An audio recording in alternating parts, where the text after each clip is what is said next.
అమ్మవారి చూపుకు బద్దలైన బండరాయి. ఇంత అద్భుతమైన ప్రదేశంలో ఎందుకు కేవలం శనివారం మాత్రమే పూజలు జరుగుతున్నాయి? మిగిలిన 6 రోజులు ఇక్కడ ఎవరు ఉంటారు? అంతు పట్టని రహస్యం వెనుక అసలు మిస్టరీ ఏంటి? ఏం జరుగుతుంది ఈ దేవాలయంలో?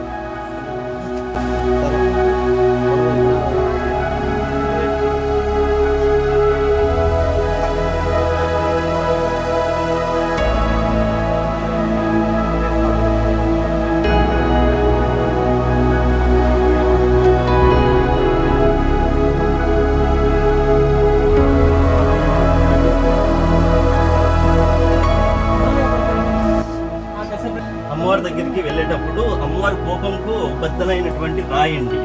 మీరు చూస్తున్నారు కదా, ఇదే అమ్మవారి కోపంకు ఆ చూపుకు బద్దలై దట్టమైన అడవి మధ్యలో ప్రయాణించాలి.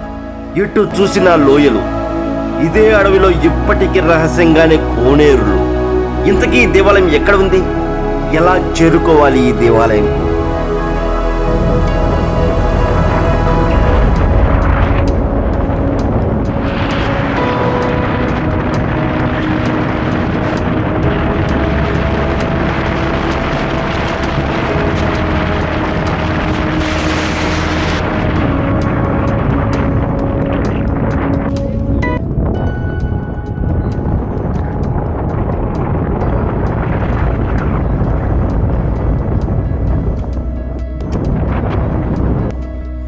ఒక పూలమాల కొండగా మారితే ఎలా ఉంటుందో, ఇప్పటికీ పుష్పంలో ఉన్న పూరేకులను కొండ బండరాయిపై ఇప్పటికీ మనం చూడవచ్చు.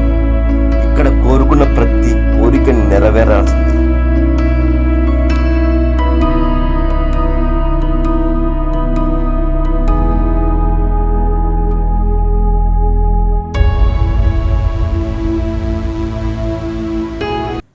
నాపై మీకు ఎలాంటి అభిమానం ఉన్న ఈ వీడియోని పూర్తిగా చూడండి. అలాగే మన ఛానల్ ఆధ్వర్యంలో మన ఛానల్ తరపున చండీ హోమం, అది కూడా తక్కువ ధరకే జరిపిస్తున్నాం. సో వెంటనే మీ పేరు గోత్రనామాలను నమోదు చేసుకోండి. అలాగే చండీ హోమంకు సంబంధించినటువంటి పూర్తి సమాచారం ఇప్పుడు వీడియో రూపంలో వస్తుంది. పూర్తిగా చూడండి. ఆ అమ్మవారు మిమ్మల్ని చల్లగా చూడాలని మనస్ఫూర్తిగా కోరుకుంటున్నాను. అందరికీ నమస్కారం. నేను మీ ప్రవీణ్. మీరు చూస్తున్నారు Praveen Telugu traveller channel. So ఈరోజు నేను మీకు ముఖ్యంగా చెప్పాల్సింది ఏంటంటే, మన ఛానల్ తరపున మన ఛానల్ ఆధ్వర్యంలో కేవలం 996 రూపాయలకి చండీ హోమం అయితే జరిపిస్తున్నామండి. కేవలం 996 రూపాయలకే. సాధారణంగా మనం చండీ హోమం చేయించుకుంటే మనకు 50,000 నుంచి 1,00,000 రూపాయలు ఖర్చు వస్తుంది. కానీ ఆ చండీ హోమం ఎలా చేస్తారు, ఆ చండీ హోమంలో ఏమేమి చేస్తారు, ఇవన్నీ కూడా సరిగ్గా మనకు వాళ్ళు ఎలా చేస్తున్నారు ఏంటి అనేది కూడా మనకు అర్థం కాదు. కానీ మన ఛానల్ ఆధ్వర్యంలో నేను దగ్గరుండి చేయించే ఈ చండీ హోమం పూర్తిగా ఉంటుంది. అలంకరణ దగ్గర నుంచి అభిషేకం మొత్తం అండి, మీ గోత్రనామాలు చదివేది మొత్తం కూడా వీడియో రూపంలో నేను మీకు అందిస్తాను. నా మీద నమ్మకంతో, మన ఛానల్ మీద నమ్మకం ఉంది కదా, మన ఛానల్ మీద నమ్మకంతో ఒక అడుగు ముందుకేయండి. అద్భుతంగా జరిపిద్దాం చండీ హోమం. అయితే ఈ చండీ హోమం చేయించుకోవడం వల్ల మాకు కలిగే లాభాలు ఏంటి అని చాలామందికి అనుకుంటుంటారు కదా. ముఖ్యంగా చెప్తున్నాను, మీరు ఒక్కోసారి ఎంత డబ్బు సంపాదించినా అది నిలబడదండి. అంతేకాదు, మీరు ఒక 10 రూపాయలు సంపాదిస్తున్నారు అనగానే ఎదురు వాళ్ళో లేదంటే మీ బంధువులు మిత్రులు ఎవరో ఒకరు దిష్టి పెడుతూ ఉంటారు చాలామంది. అంటే అందరు మంచి వాళ్ళు ఉంటారని, అందరు చెడు వాళ్ళు ఉంటారని నేను చెప్పట్లేదు. అలాగని అందరు మంచి వాళ్ళు ఉంటారని కూడా నేను చెప్పట్లేదు. సో దానివల్ల కూడా కనుదిష్టి అంటారు. కనుదిష్టి వల్ల కూడా మనం సంపాదించుకునేది ఏది కూడా నిలబడకుండా పోతుంది. అందుకు కూడా ఈ చండీ హోమము ఉపయోగపడుతుందండి. సాక్షాత్తు ఆ అమ్మవారే అలాంటివి ఏమీ జరగకుండా చూసుకుంటారు. ఆమె కరుణ మన మీద ఉంటుంది కాబట్టి అలాంటి కనుదిష్టి లాంటివి ఏమీ కూడా ఉండకుండా అన్నీ తొలగిపోతాయి ఈ చండీ హోమం జరిపించుకోవడం వల్ల. మరో విషయం ఏంటంటే, కొంతమంది చేతబడి లాంటివి చేశారోమో మాకు అనే కొంతమంది అనుకుంటుంటారు కదా. అలాంటి చేతబడి లాంటివి ఏమైనా జరిగినా కూడా వాటి నుంచి కూడా ఆ సాక్షాత్తు ఆ అమ్మవారే మనల్ని బయటపడేస్తారు. ఇక ఆర్థికంగా కష్టాల్లో ఉన్నప్పుడు, అలాగే సంతోషంగా లేకుండా మానసిక సమస్యలు ఉన్నప్పుడు, ఫ్యామిలీలో గొడవలు ఉన్నప్పుడు, ఇలాంటి వాటన్నిటికి కూడా సాక్షాత్తు ఆ దుర్గమ్మే మనల్ని కాపాడతారు ఈ చండీ హోమం చేయించుకోవడం వల్ల. ఇవన్నీ నేను చెప్తున్నాయి కాదు, మన పురాణాల్లో మన చండీ హోమం గురించి మీరు ఒకసారి చూసుకున్నట్లయితే ఇవన్నీ కూడా ఉంటాయి. ఇంకొక విషయం ఏంటంటే, ఆరోగ్యపరంగా బాగలేని వాళ్ళ పరిస్థితి కూడా మెరుగుపడుతుంది. ఇలా చెప్పుకుంటూ పోతే ప్రతి దానికి కూడా చాలా అద్భుతమైనటువంటి ప్రయోజనాలు ఉన్నాయి ఈ చండీ హోమం జరిపించుకోవడం వల్ల. చండీ హోమంలో ముఖ్యంగా ఏంటంటే అమ్మవారిని 8 నుంచి 11 ఏళ్ళ వయసున్న బాలిక రూపంలో మనం పూజలు అయితే చేస్తామండి చండీ హోమంలో. మీరు చూసుకున్నట్లయితే చండీ హోమము వీడియోలు చూడండి. చండీ హోమంలో అమ్మవారు త్రిశూలం పట్టుకొని ఆ రూపం ఏర్పడి ఉంటుంది. హోమం జరిపించేటప్పుడు ఆ జ్వాలలు అగ్నిలో, సో అవన్నీ కూడా చండీ హోమంలోనే మనం చూడొచ్చు. అమ్మవారి సాక్షాత్తు అమ్మవారే వచ్చి చండీ హోమంలో ఉంటారండి, చేయించుకుంటారు దగ్గరుండి. ఇలా చెప్పుకుంటూ పోతే చాలా ఉన్నాయి. అన్ని విధాల మీకు మంచి జరుగుతుంది ఈ చండీ హోమం చేయించుకోవడం వల్ల. ఇకపోతే ఈ చండీ హోమం చేయించే ప్రదేశం ఏంటంటే నెల్లూరు జిల్లాలో ఉన్నటువంటి గట్టిక సిద్ధేశ్వరం దేవాలయం ఆవరణంలో అయితే ఈ చండీ హోమం అయితే జరిపిస్తున్నామండి. అది కూడా కేవలం 996 రూపాయలకే. ఇక మీకు ప్రసాదంగా వచ్చేసి అమ్మవారి దగ్గర ఉంచినటువంటి పూజలో ఉంచినటువంటి హోమం దగ్గర ఉంచినటువంటి కుంకుమ, అలాగే చేతి ఇలా కాషాయం దారాలు ఉంటాయి కదా, కాషాయ రంగు దారాలు, అవి పంపుతానండి మీకు. ఇకపోతే వీటికి కూడా పూజ చేయించినాక పంపుతాను. ఇంకపోతే ఈ దేవాలయ స్థల పురాణం విషయానికి వస్తే అద్భుతమైనటువంటి స్థల పురాణం అండి. సాక్షాత్తు ఆ పరమేశ్వరుల వారు అమ్మవారికి ఇక్కడ వివాహం జరిగింది. అగస్త్య మహాముని ఈ ప్రాంతానికి వచ్చినప్పుడు ఇక్కడ అగస్త్యముని కోసము కైలాసం నుంచి ఆ అయ్యవారు అమ్మవారు ఇద్దరు అక్కడి నుంచి వచ్చి ఇక్కడ అగస్త్యముని దగ్గర ప్రత్యక్షం అవుతారు. అలా వివాహం ఇక్కడే జరుగుతుంది. ఇక అమ్మవారు అయ్యవారు ఇద్దరు కూడా స్వయంభులే. ఇక్కడ మొత్తం కూడా క్లియర్గా చూపిస్తాను నేను వీడియోలో. ఇకపోతే ఈ స్థల పురాణ విషయానికి వస్తే అద్భుతమైనటువంటి స్థల పురాణం. ఎలాంటి శత్రువులైనా సరే, ఎలాంటి శత్రువుల పేర్లు ఇక్కడ చదివినా సరే హోమం సమయంలో వాళ్ళు మిత్రులు అవుతారని చెప్తారు. దీనికి ఒక పెద్ద కథ ఉంది. శ్రీకృష్ణదేవరాయల వారి సమయంలో శ్రీకృష్ణదేవరాయల వారు వచ్చి రాజా ఉన్నారు కదా, శ్రీకృష్ణదేవరాయల వారు ఆయన వచ్చి ఇక్కడ పూజలు చేశారండి. ఇక్కడ శివలింగంకు, ఇక్కడ అమ్మవారికి. ఇద్దరు కూడా స్వయంభులు, అమ్మవారు అయ్యవారు ఇద్దరు కూడా. ఇలా చెప్పుకుంటూ పోతే చాలా ఉన్నాయి. ఇంకా జానడెత్తు మునులు ఇక్కడ నివసించే వాళ్ళు. వీళ్ళంతా కైలాసం నుంచి వచ్చినట్లుగా చెప్తారు. ఇప్పటికి కూడా రాత్రి సమయంలో అనేక వింత వింత శబ్దాలు అయితే ఇక్కడ వినిపిస్తూ ఉంటాయి. అంటే అమ్మవారు తిరిగే ఈ ప్రదేశం కదా, అమ్మవారి గజ్జల శబ్దాలు ఇవన్నీ కూడా ఇక్కడ చాలామంది ఎక్స్పీరియన్స్ చేశారండి. ఇక్కడికి వచ్చిన వాళ్ళు చూసి రాత్రిపూట విన్నారు. పోయి చూస్తే ఏముండదు. అంతేకాదు అమ్మవారికి మునులు ఋషులు ఇక్కడ పూజలు చేస్తూ ఉంటారు. అమ్మవారికి అయ్యవారికి అర్ధరాత్రి సమయంలో వచ్చి ఈ గర్భాలయంలో మొత్తం పూజ చేసి మళ్ళీ ఆ పుష్పాలు మొత్తం అంటే అంత పూజ అంతా అయిపోయినాక మొత్తం పుష్పాలన్నీ కూడా మళ్ళీ వాళ్ళు వేసేసుకొని వెళ్ళిపోతారు అన్నట్టు. అంటే మానవులకు తెలియకుండా మొత్తం క్లీన్ చేసి వెళ్తారంట. ఇలా చెప్పుకుంటూ పోతే చాలా ఉన్నాయి. ఈ దేవాలయం యొక్క విశిష్టత గురించి కూడా చాలా గొప్పగా చెప్తాం. చుట్టుపక్కల గ్రామాల వాళ్ళు కూడా చాలా గొప్పగా చెప్తారండి ఈ దేవాలయం యొక్క చరిత్ర, స్థల పురాణం ఇవన్నీ కూడా కథలుగా. ఒక్కొక్క కథ చెప్పుకుంటూ పోతే చాలా కష్టమవుతుంది, చాలా పెద్దగా అవుతుంది కూడా.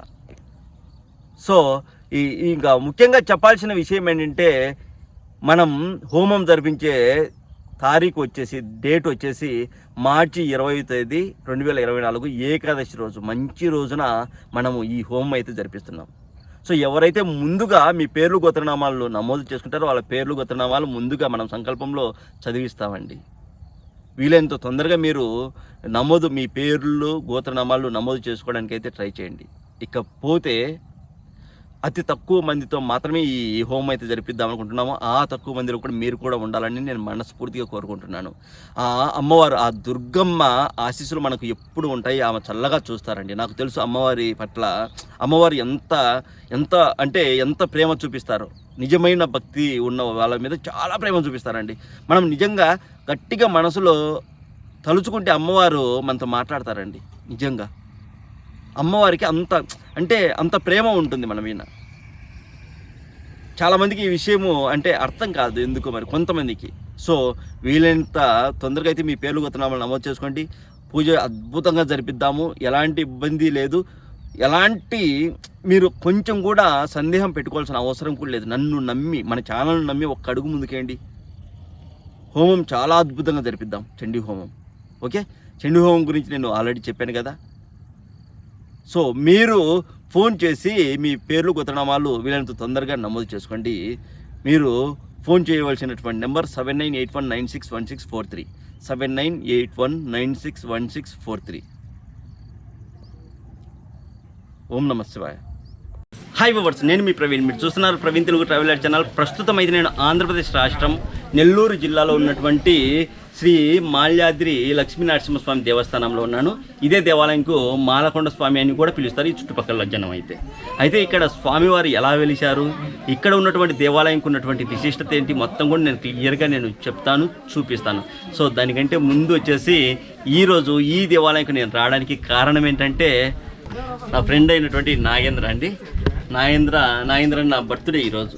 అయితే అన్న నిండు నూరేళ్ళు పిల్లా పావాలతో చల్లగా ఆనందంగా ఆయురారోగ్యాలతో ఉండాలని మీరు మనస్ఫూర్తిగా అయితే దీవించండి. ఇంకో విషయం ఏంటంటే ఈ వీడియో చూస్తున్న వాళ్ళలో చాలా చాలా గొప్ప వాళ్ళు కూడా ఉంటారండి. మీ దీవెనలు చాలా అవసరం అన్నట్టు. అంతేకాదు వచ్చేసి ప్రతి సంవత్సరం కూడా అయ్యప్ప మాల వేస్తూ ఉంటారు. అంతేకాదు మరో విషయం ఏంటంటే మనకు మహాలింగార్చన చేసినాం కదా, అప్పుడు అన్నే ఉన్నారు అక్కడ. మృత్యుంజయ హోమంకు అన్న మా అయ్యప్పమాల నుండి పండగకి లేరు, నెక్స్ట్ పూజకు కూడా ఉంటారు అన్న. సో మీరైతే దీవించండి. మీరు దీవిస్తుండగా కామెంట్లు పెట్టండి. సో అన్న పేరు వచ్చేసి నాగేంద్ర. ఓకే, కామెంట్లో పెట్టండి. మీ కామెంట్ కోసం ఎదురు చూస్తుంటాం. ఓకే, ఇక ఈ దేవాలయం చరిత్ర చెప్తానండి. ఇక ఈ దేవాలయం యొక్క చరిత్ర విషయానికి వస్తే అద్భుతమైనటువంటి స్థల పురాణం కలిగిన దేవాలయం. ఏంటంటే స్వామివారు విష్ణుమూర్తి, అమ్మవారు పాలసముద్రం పైన నాగశేషు పైన పవలించి ఉన్నప్పుడు అమ్మవారు స్వామివారికి సేవ చేసుకుంటూ ఉంటారు. అయితే ఆ సమయంలో స్వామివారికి అమ్మవారి మీద విపరీతమైన ప్రేమ ఎక్కువయ్యి, నువ్వు ఇంత సేవ చేస్తున్నావు కదా, నీకు ఏమైనా కోరికలు ఉంటే కోరుకొని నేను ఇప్పుడే తీరుస్తాను, నెరవేరుస్తాను అని స్వామివారు అయితే అమ్మవారికి మాటిస్తారు. అప్పుడు అమ్మవారు భూలోకంలో చాలామంది కూడా దేవుడు అనే మాటకు విలువ లేకుండా, దేవుణ్ణి పూజించకుండా అష్ట కష్టాలు పడి ఏం చేయాలో దిక్కుతోచిన పరిస్థితుల్లో ఉన్నారు. వాళ్ళని కాపాడడానికి పవిత్రమైనటువంటి అద్భుతమైనటువంటి దేవాలయాలు, పుణ్యక్షేత్రాలు భూమిపైన ఉంటే బాగుంటుంది కదా, అలా పవిత్రమైనటువంటి దైవక్షేత్రాలు ఏర్పడేలాగా చేయండి అని అడుగుతారు. సో ఆల్రెడీ మాట ఇచ్చారు కాబట్టి స్వామివారు సరే నువ్వన్నట్లుగానే చేద్దాము అనేసి స్వామివారు వనమాలను, అంటే వనమాల అంటే నేను మెల్ల వేసుకుంటే మాల అనుకుంటున్నా, మాలను భూమిపైకి వెళ్ళి అక్కడ ఏర్పరచుకోమంటారు. అంటే స్వామివారి దిగి రావడానికి ఏర్పరచుకోమన్నప్పుడు ఆ మాల వచ్చి ఇక్కడ కొండ రూపంలో ఏర్పడుతుందండి ఈ ప్రదేశం అంతా కూడా. అందుకే ఇక్కడ స్వామివారు వెలిసినటువంటి ఆ కొండ కూడా ఈ మాల పుష్పాలు అవి ఉంటాయి కదా, ఏమంటారు వాటిని, ఆకులు కాదు, రెక్కలు రెమ్మల పుష్పంకు రెక్కలు ఉంటాయి కదా, అలా రెక్కల ఆకారంలో అయితే ఆ బండరాయి ఎంత ఉంటుంది, స్వామివారు వెలిసినటువంటి బండరాయి. వెళ్ళండి.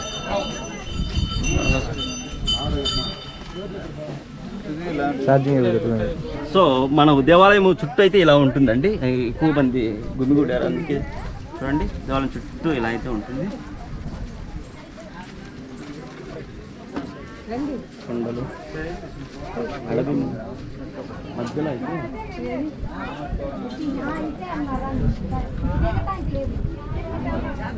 అదేనా ఆ పుష్పాల యొక్క రెమ్మలు ఉన్నట్టు ఉంటుంది. ఆ రాయి కింద వైపు చూస్తుంటే అంటే చిన్న రాళ్ళలాగా. సో ఇక ఇంకో మరో అలా అవుతుంది. ఆ తర్వాత స్వామివారు పాలసముద్రం దగ్గర నుంచి, అంటే అక్కడి నుంచి స్వామివారు వైకుంఠం నుంచి కిందికి దిగి వస్తారు. ఇక్కడ స్వామివారు అయితే వెలుస్తారు. ఇది ఒక చరిత్ర. ఇంకా చాలా పెద్ద పెద్ద కథలు అయితే ఉన్నాయి ఇక్కడ. అయితే నేను ఇప్పటి వరకు చెప్పింది వచ్చేసి గూగుల్లో ఉన్నటువంటి స్థల పురాణం. మనం గూగుల్లో సెర్చ్ చేసినప్పుడు దొరికే స్థల పురాణం. అయితే ఇక్కడ ఉన్నటువంటి అర్చకుల చేత కూడా నేను స్థల పురాణం ఇక్కడ చెప్పిస్తాను.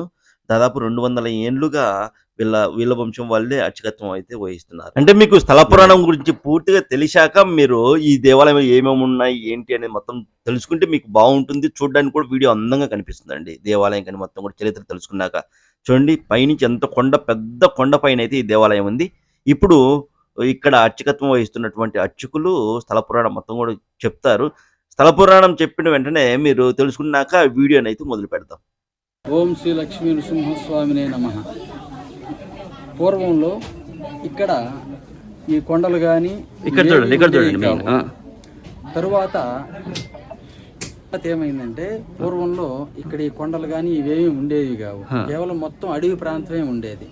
అయితే ఏమైందంటే ఇక్కడ ఋష్యాదులంతా తపస్సు చేసుకుంటూ ఉండేవాళ్ళు ఈ అరణ్యంలో.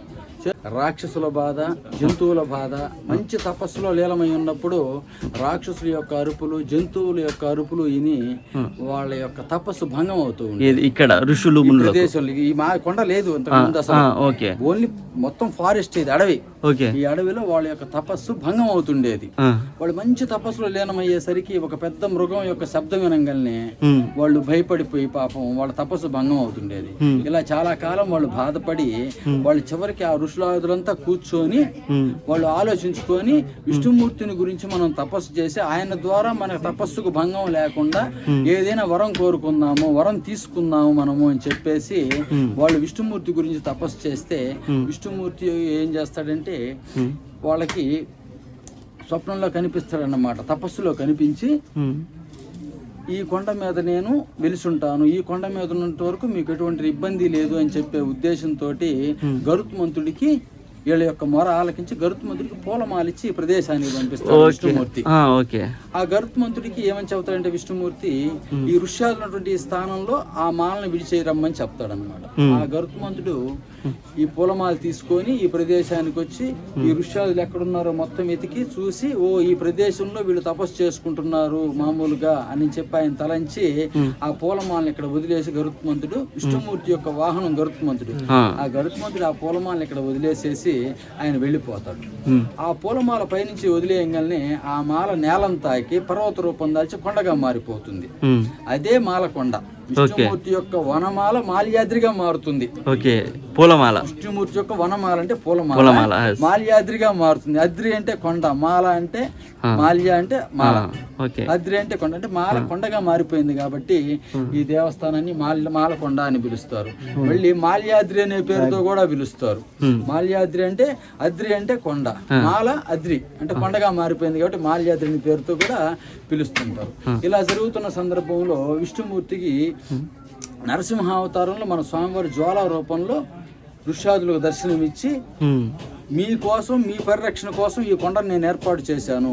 ఈ కొండ ప్రాంతంలో మీరు తపస్సు చేసుకుంటే కొండపైన మీకు ఎటువంటి జంతు భయం కానీ రాక్షస భయం లేకుండా ఉంటుందని చెప్పి వాళ్ళకు స్వామివారు కింద ప్రధానాలయంలో ఎర్రని జ్వాల రూపంలో వాళ్ళకి దర్శనమిచ్చి వాళ్ళకి అభయం ఇస్తాడు. వాళ్ళు ఇంకా అప్పటి నుంచి వాళ్ళు ఏం చేస్తారు, ఇక్కడే కోనేరులు సరస్సులు తవ్వుకొని ఇక్కడే చేస్తూ ఉండేవాళ్ళట. ఆ విషయంతో పాటు స్వామివారు ఏం చెబుతారంటే, మీ కోరిక మీదకి నేను, వాళ్ళు ఋష్యాదుల కోరిక మీద స్వామి వెలిసింది ఇక్కడ, మీ కోరిక మీదకి మిమ్మల్ని కాపాడడానికి, మిమ్మల్ని రక్షించడానికి, మీ తపస్సుకు భంగం కలగకుండా ఉండడానికి నేను ఇక్కడ వెలిశాను.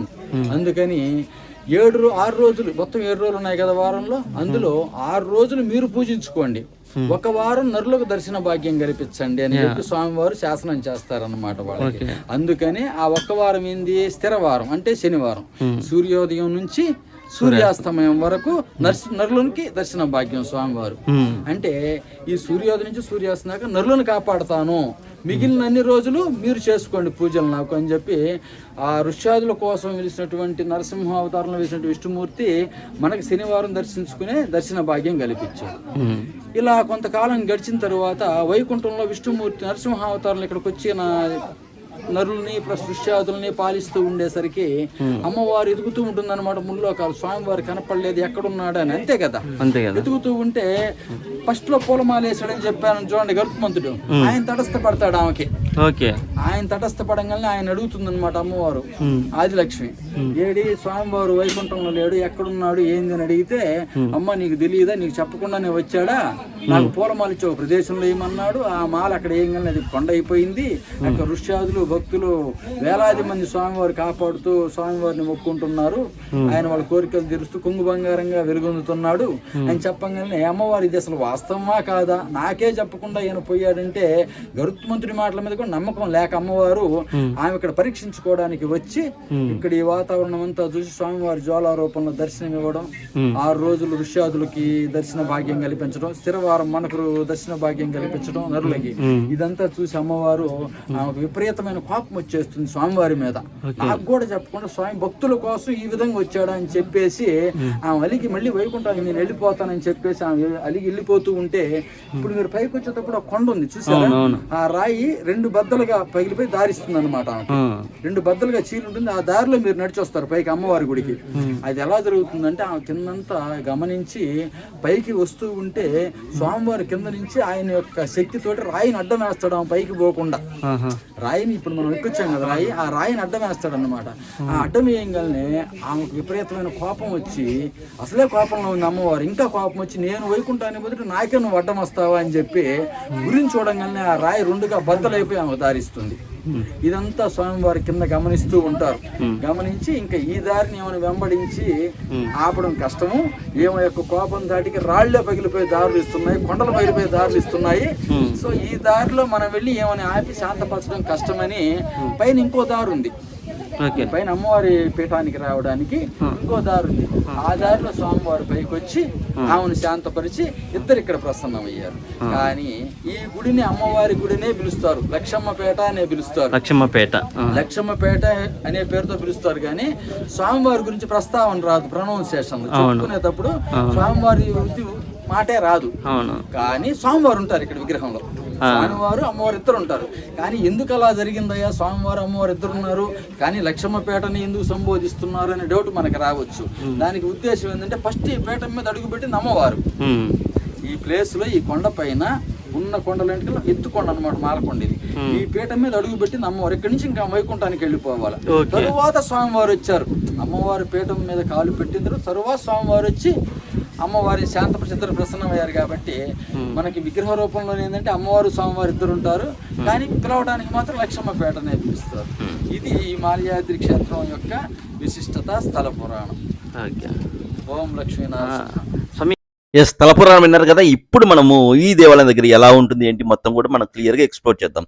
సో మనం దేవాలయం దగ్గరికి వెళ్ళేటప్పుడు ఒక పెద్ద కొండను అయితే ఎక్కాల్సి ఉంటుంది. అనేక మలుపులతో ఘాట్ రోడ్ అయితే ఉంటుందండి. మీరు చూస్తున్నారు కదా, ఇదే ఆ ఘాట్ రోడ్డు. అనేక మలుపులు ఉంటాయి. చాలా ఆహ్లాదకరమైనటువంటి వాతావరణంలో ఈ దేవాలయం ఉంటుంది కొండపైన. ఒకప్పుడు ఇది ప్రకాశం జిల్లా కందుకూరు మండల పరిధిలో ఉండేది.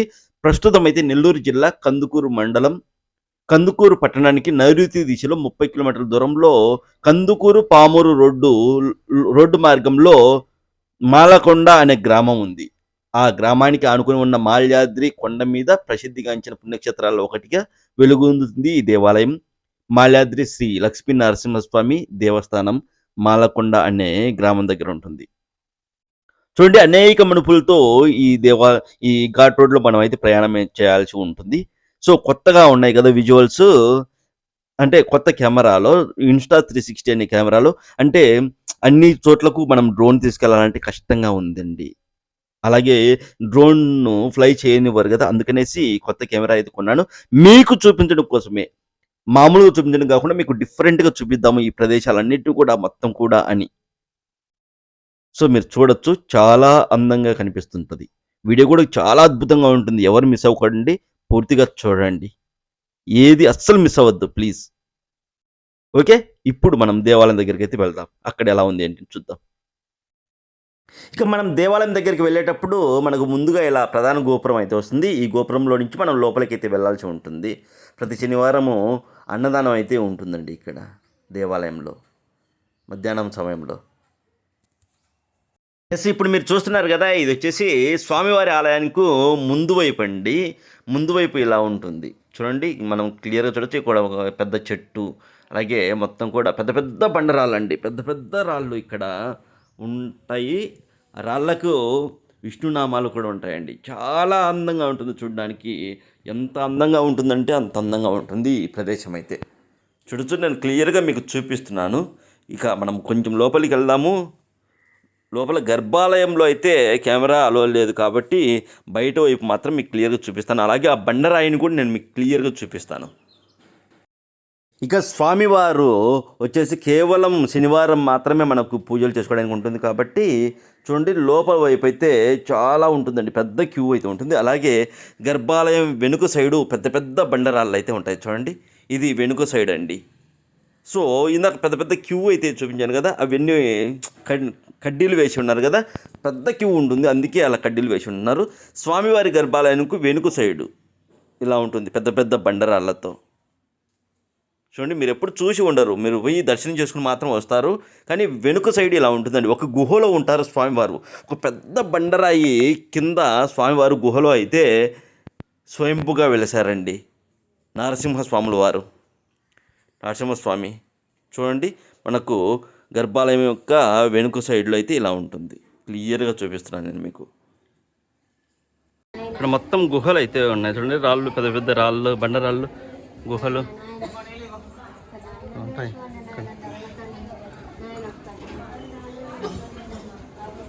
దర్శనం చేసుకున్న తర్వాత ఇట్లా అయితే మనం వెళ్ళొచ్చు అన్నట్టు.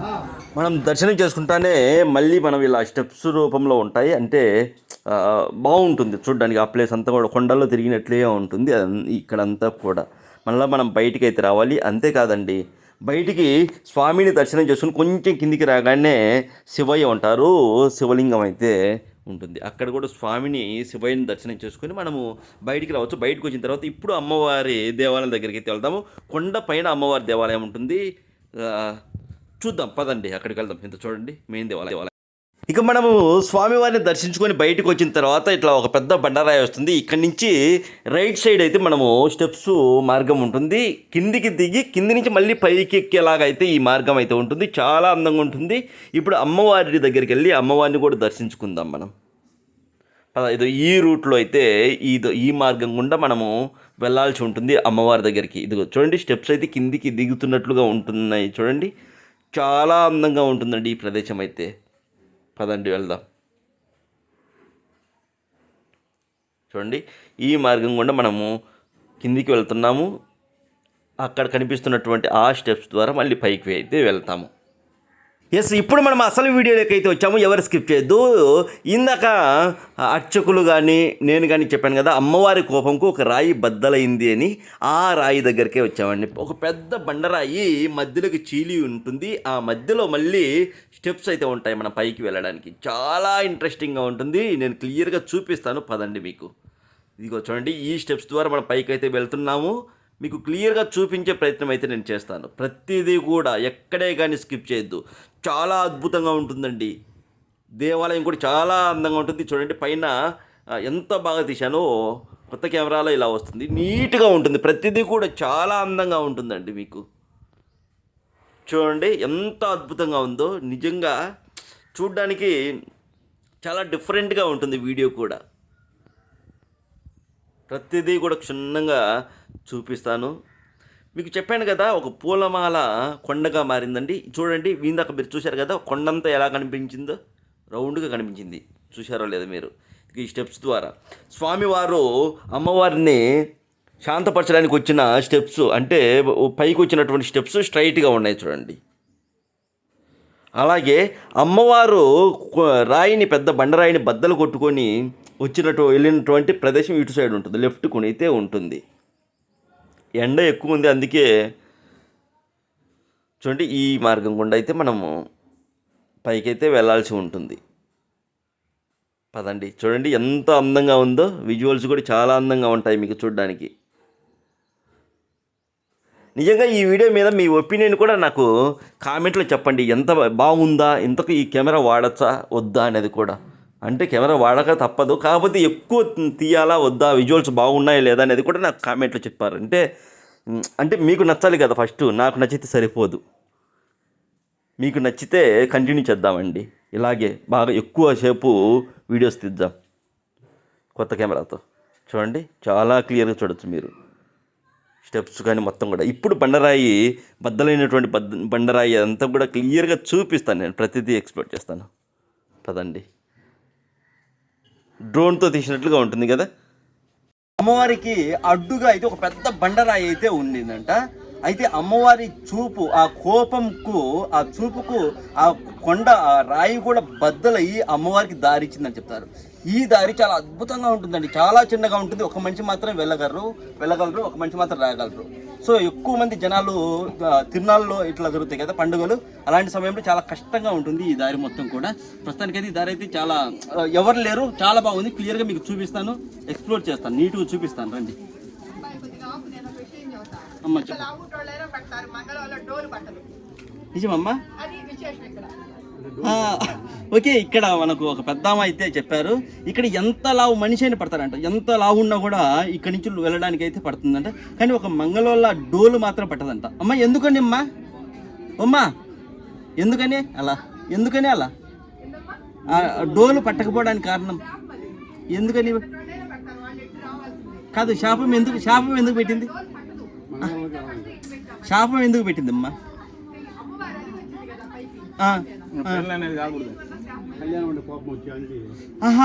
ఓకే, అందుకనా? సో కళ్యాణం అంటే ఆ స్వామివారికి కళ్యాణం జరిగింది కదా, అప్పటి నుంచి మంగళూరు మామూలు కళ్యాణం అంటే మంగళూరు డోలు కొట్టడం ఇవి ఉంటాయి కదా, అందుకని వాళ్ళకు శాపం, ఆ డోలుకు శాపం పెట్టింది కాబట్టి ఇందులో డోలు మాత్రం పట్టదంట. సో అందుకే మంగళూరులో డోలు మాత్రం ఇట్లా తిరుక్కొని అయితే పైకి వెళ్తారంట, ఇలా వెళ్ళలేరని చెప్తారు.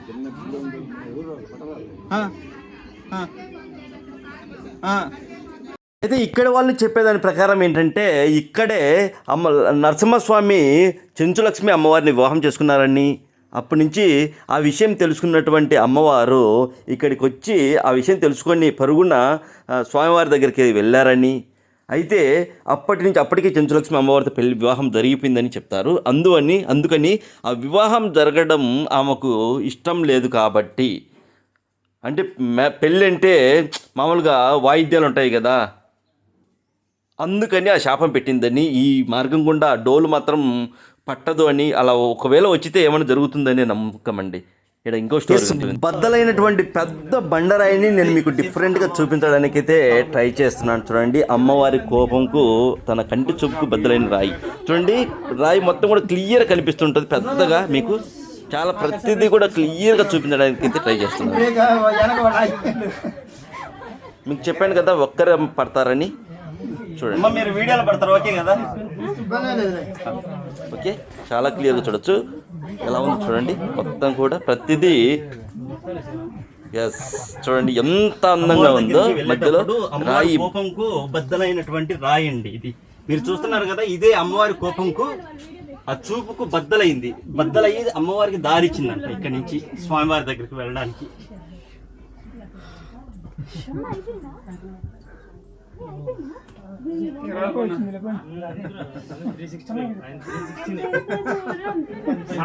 శనివారం కాకుండా మిగిలిన వారాల్లో, మిగిలిన రోజుల్లో ఇక్కడికి వస్తారు కదా, వాళ్ళకు మునులు ఋషులు కనబడిన రోజులు కూడా ఉన్నాయంట ఒకప్పుడు అయితే పూర్వం.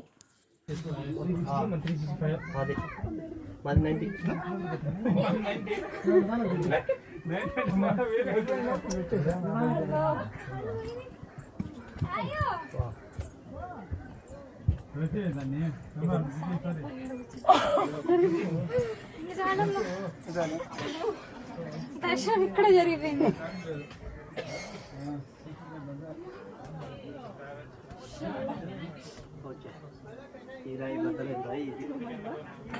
చాలా క్లియర్ కనిపించింది కదా మీకు.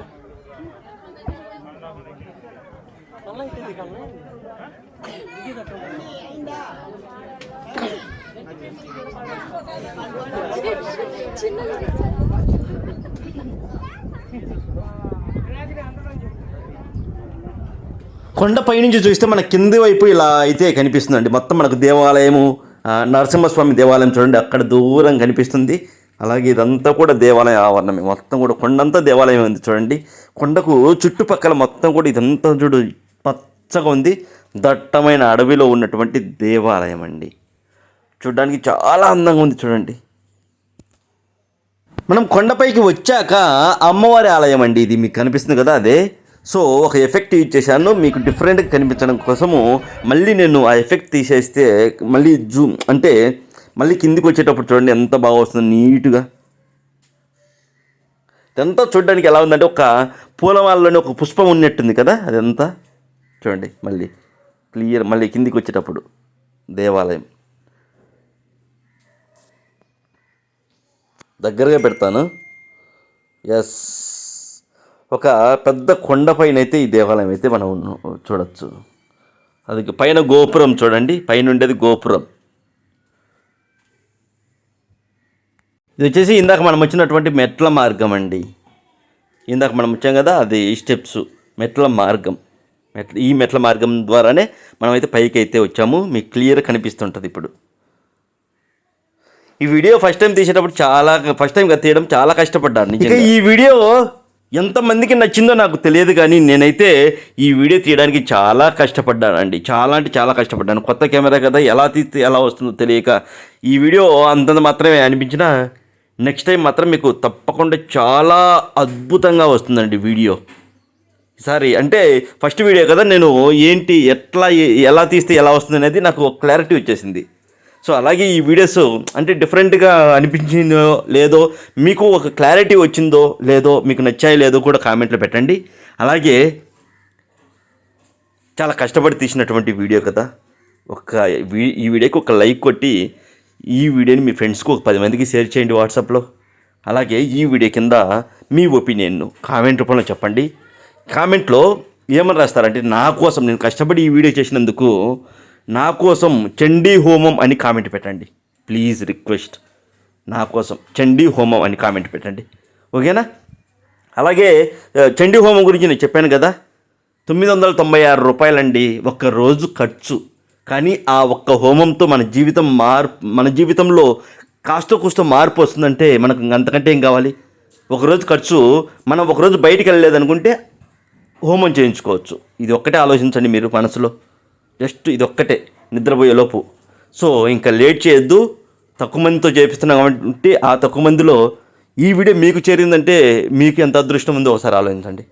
ఆ తక్కువ మందిలో కూడా మీరు ఉండాలని నేను మనస్ఫూర్తిగా కోరుకుంటున్నాను. ఓం నమః శివాయ, ఓం నమో నారాయణి మాత నమః. ఓకేనా? ఉంటానండి.